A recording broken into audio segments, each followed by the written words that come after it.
औज़ुबिल्लाहि मिनश्शैतानिर्रजीम बिस्मिल्लाहिर्रहमानिर्रहीम। व्यूअर्स, मैं हूं आपका होस्ट आमिर सुहेल और आप देख रहे हैं लाहौर सिटी न्यूज़।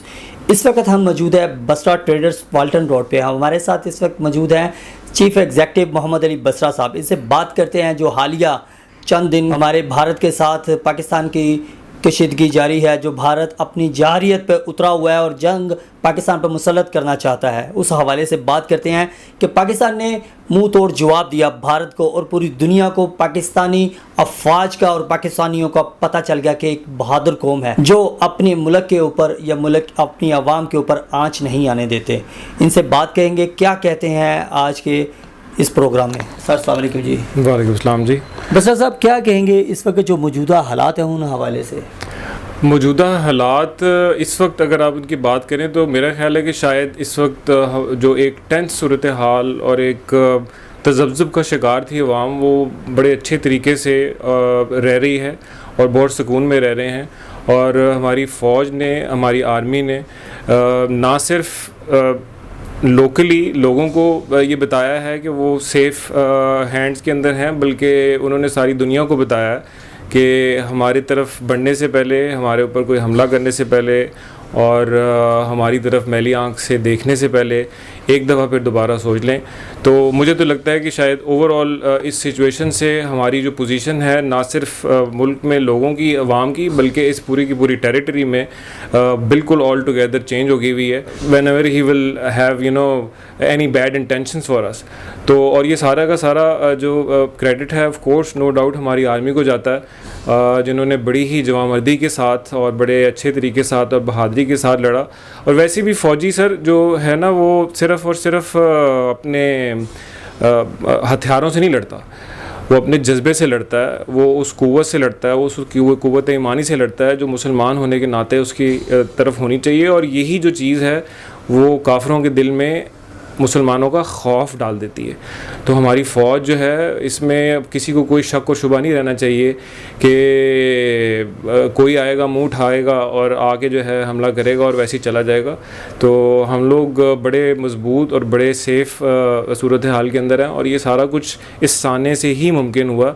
और वैसे भी जो सुकून है और जो इत्मीनान है और जो पीस है वो हमेशा किसी ऐसे बड़े वाक़े के बाद ही आता है और उसके बगैर आ नहीं सकता। तो इसलिए मेरे ख़्याल में सिचुएशन बड़ी ज़बरदस्त है और पुरसुकून मामलात चल रहे हैं। जो थोड़ी बहुत बेचैनी सी थी मार्केट के अंदर, वो अब बिल्कुल ख़त्म है और हम बड़े तसल्ली के साथ और बड़े अच्छे तरीके से अपना काम भी कर रहे हैं। और हमें एक सेंस ऑफ सिक्योरिटी है, एक अच्छी फीलिंग है कि हम लोग सेफ़ हैंड्स में हैं। रात को सोते हैं, जाते हैं, आते हैं।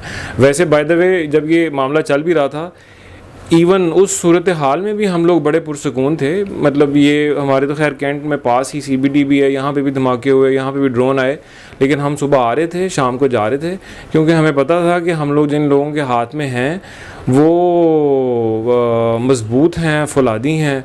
और हमें तो एक दिन भी मतलब ऐसा नहीं फ़ील हुआ कि कोई ऐसी सूरत हाल है। हाँ, बस हमें उस वक्त पता लगा जब जंग ख़त्म हो गई है, लेकिन ये कि हमें कभी भी ऐसी अनसेफ फीलिंग कभी भी नहीं आई। सर, हालिया एक दिन पहले जो है भारत ने बुज़दिलाना और अपना घटियापन फिर दिखाया कि हमारे बच्चों के ऊपर हमला किया, क्योंकि हमने तो उसको जंग में इतनी बड़ी शिकस्त दे दी कि आने वाली नस्लें याद रखेंगी। अब उसका जो है वो अमल क्या कर रहे हैं कि हमारे बच्चों को शहीद कर रहे हैं। असल में अब हमारी जो ना जो प्रॉब्लम है या हमारा जो इशू है वो ये है कि हमारा जो दुश्मन है वो कमज़ोर तो है ही है, लेकिन वो घटिया भी है। अब आप किसी मतलब ऐसे घटिया दुश्मन के साथ जब लड़ाई करेंगे तो ऐसी घटिया हरकतें ही करेगा। तो हम लोगों को इसके लिए रेडी रहना चाहिए कि वो इससे भी ज़्यादा बुरी हरकतें करेंगे। लेकिन हैविंग सेड, इन सारी चीज़ों के बावजूद हमारा मोराल, हमारा जज्बा ईमानी वो वैसे का वैसा ही है और उसको कोई भी जो है वो हिला नहीं सकता। और उसकी वजह मेरे ख़्याल में हमें और आपको हमेशा ज़हन में रखनी चाहिए और इसमें अब कोई शक नहीं रहना चाहिए कि ये सारा कुछ उस मज़बूत फ़ौज की वजह से है जो हमारे पास है और हर वक्त हमारे साथ रहती है और हमारी हिफाजत करती रहती है। तो हमारी तो सर सारी की सारी जो अच्छी फीलिंग्स हैं, दुआएं हैं, वो उन सारे फ़ौजी जवानों के लिए हैं जो बॉर्डर पे खड़े होकर हमारी हिफाजत करते हैं, अपनी रातें जो है जाग जाग के गुजारते हैं। इससे ज़्यादा पुरसुकून मेरा नहीं ख्याल कि कोई फीलिंग हो सकती है किसी भी इंसान की। सिपा सलार आसिम मुनीर साहब, उनको जो ओहदा इस वक्त दिया है हुकूमत पाकिस्तान ने फील्ड मार्शल का, पाकिस्तान का सबसे बड़ा ओहदा है जो उन्होंने कारनामा कर दिया।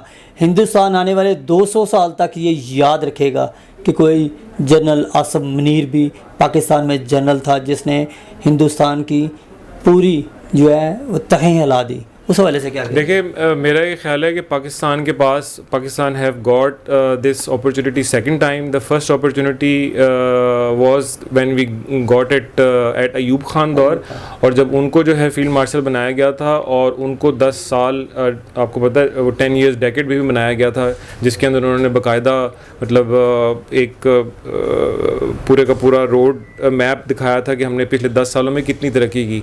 तो मेरे ख्याल में पाकिस्तान के लिए ये दूसरा मौका है कि हम फिर दोबारा से जो है वो अपनी हिस्ट्री को रिपीट कर सकते हैं, और हम जो है अगले 5 साल या अपने 10 साल under the supervision of general Asim साहब, पहले तो मतलब हमारी तरफ से और मार्केट की पूरी तरफ से उनको बहुत बहुत मुबारक हो, और मेरे ख्याल में ही वेल डिज़र्व इट। जो इस वक्त सूरत हाल चल रही है मुल्की भी, जिसमें दिफाई है और इसके अलावा पॉलिटिकल भी, दोनों एस्पेक्ट से मेरे ख्याल में he is the best choice. और हमारे पास एक नादिर मौका है, हमें इसको गंवाना नहीं चाहिए, और हमें कोशिश करनी चाहिए कि हम जितना ज़्यादा अपने आप को बेहतर और मजबूत कर सकते हैं इन अगले 4, 5, 6 सालों में, जब तक उनकी सर्विसेज हैं, तो मेरे ख्याल में हमें इस चीज़ से इस्तिफादा हासिल करना चाहिए। और ये अल्लाह ताला का बड़ा करम है हमारे पे कि हमें इस किस्म की जो अपॉर्चुनिटी मिली है इस किस्म के इंसान की सूरत में। तो I wish him very good luck, और हमारी तमाम दुआएं उनके लिए हैं, और पाक फ़ौज के लिए हर चीज़ हमारी जना हाजिर है, तन मन धन, और जब कहेंगे जैसे कहेंगे हम लोग जो है उनके साथ हैं। जी भी बस ये थे मोहम्मद अली बसरा साहब। इन्होंने अज़हार यकजहती की अफ़वाज पाकिस्तान से, और पूरी कौम को नाज है हमारे फ़ौज पाकिस्तान से, और इसके साथ साथ ताजर बरादरी की जानिब से हमारे फील्ड मार्शल को मुबारकबाद देते हैं, क्योंकि पहले एक मरतबा हमें ये पहले भी मौका मिला, उस दौरान हमने फील्ड मार्शल अयूब खान के दौर में हमने बहुत तरक्की की, और अब फिर ये मौका है कि हमें दोबारा तरक्की का मौका मिलेगा, और इंशाअल्लाह ताला पाकिस्तान फिर तरक्की करके पूरी दुनिया के सामने एक नया और ताकतवर मुल्क उभरेगा। अपने होस्ट आमिर सोहेल को अगले प्रोग्राम के लिए इजाज़त दीजिएगा, तब तक के लिए अल्लाह हाफिज़। Subscribe to our channel by clicking the subscribe button. Click the bell button and enjoy the latest uploads from our channel. Like, share, subscribe Lahore City News.